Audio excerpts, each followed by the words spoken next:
नमस्कार, SPT news में आपका स्वागत है। पेश है 24 मई सोमवार दोपहर 12:15 बजे राजस्थान की 10 बड़ी खबरें। रिश्वत में असमत मांगने के आरोप में गिरफ्तारी के बाद बर्खास्त राजस्थान पुलिस सेवा के अधिकारी कैलाश चंद बोहरा ने हाईकोर्ट से जमानत मांगी है। बोहरा ने हाईकोर्ट में याचिका दायर कर जमानत का आग्रह किया। हाईकोर्ट में आज जस्टिस पंकज भंडारी की अदालत में याचिका पर सुनवाई हुई। सरकार की ओर से पेश हुए सरकारी अधिवक्ता मंगल सिंह सैनी ने कहा कि इस मामले में अभी तक चार्जशीट रिकॉर्ड पर नहीं है। याचिकाकर्ता की ओर से एडवोकेट हरेंद्र सिंह ने पैरवी की। अब इस मामले में 2 सप्ताह बाद सुनवाई होगी।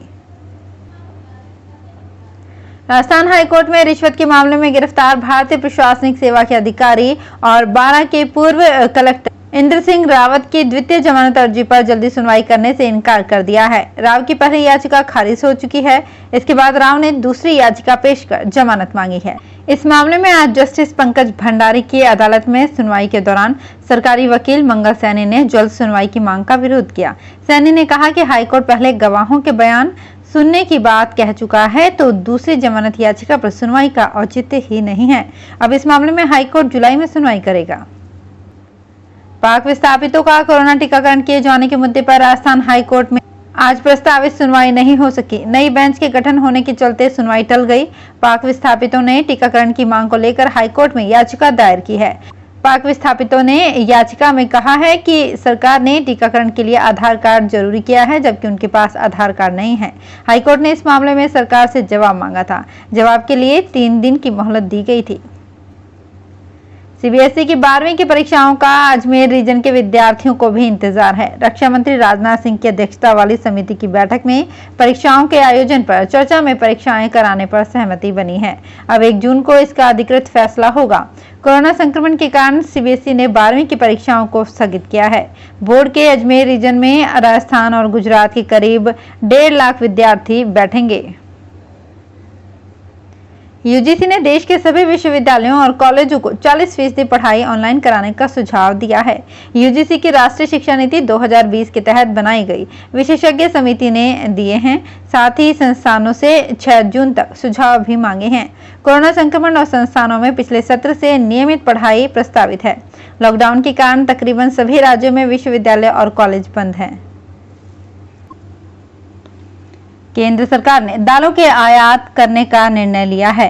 वहीं राज्य सरकार ने दालों के स्टॉक का सत्यापन कराने के आदेश जारी कर दिए हैं।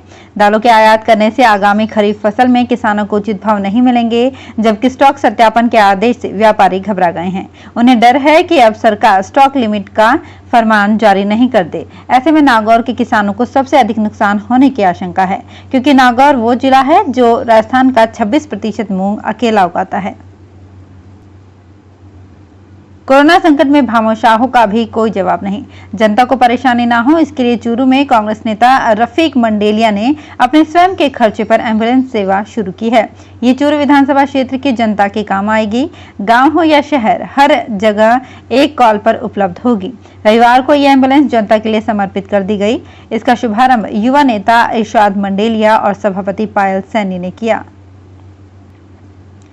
रोहिणी नक्षत्र में आने वाले नौतपा के 9 दिनों का मौसम से अजब संबंध है। अजब इसलिए क्योंकि यदि इन 9 दिनों में बारिश ना हुई या ठंडी हवाएं ना चली तो ये आने वाले दिनों में अच्छी बारिश का सूचक है। इसके उलट यदि नौतपा में बारिश हो जाए तो आगे बारिश में व्यवधान आने की आशंका रहती है। ज्योतिषियों के मुताबिक इस बार 25 मई से शुरू होने वाले नौतपा में गर्मी खूब झुलसाएगी। कोरोना काल में उदयपुर के 9 गांव नजीर बनकर उभरे हैं। सावधानी और समझदारी से गांव वालों ने कोरोना की एंट्री नहीं होने दी है। उदयपुर जिले की धार पंचायत समिति के धार बड़ंगा बना दिया, निचला बना दिया, गहलोतों का वास, पलखंडा, शंकरखेड़ा, कुंडाल उबेश्वर और निचली वियाल गांव में कोरोना अब तक नहीं पहुंच पाया है। यहाँ की कुल जनसंख्या लगभग 11,000 है। कोरोना मरीज लगातार कम हो रहे हैं। रविवार को जयपुर में 1483 मरीज सामने आए, लेकिन अस्पतालों में ऑक्सीजन बेड को छोड़कर आईसीयू और वेंटिलेटर की अभी भी मारामारी जारी है। राजधानी में कोविड के लिए सरकार ने 105 अस्पतालों को अधिकृत किया है। जानकारी में आया है कि 981 आईसीयू और 821 वेंटिलेटर में से 31 वेंटिलेटर ही खाली हैं। ये स्थिति तब है जब सरकारी साइट पर 142 आईसीयू और 30 वेंटिलेटर खाली दिख रहे हैं। तो फिलहाल इस बुलेटिन में इतना ही। फिर हाजिर होंगे कुछ और बड़ी खबरों के साथ। एसबीटी न्यूज के और भी वीडियोस को देखने के लिए हमारे चैनल को सब्सक्राइब करें और नोटिफिकेशन पाने के लिए बेल आइकन को प्रेस करें।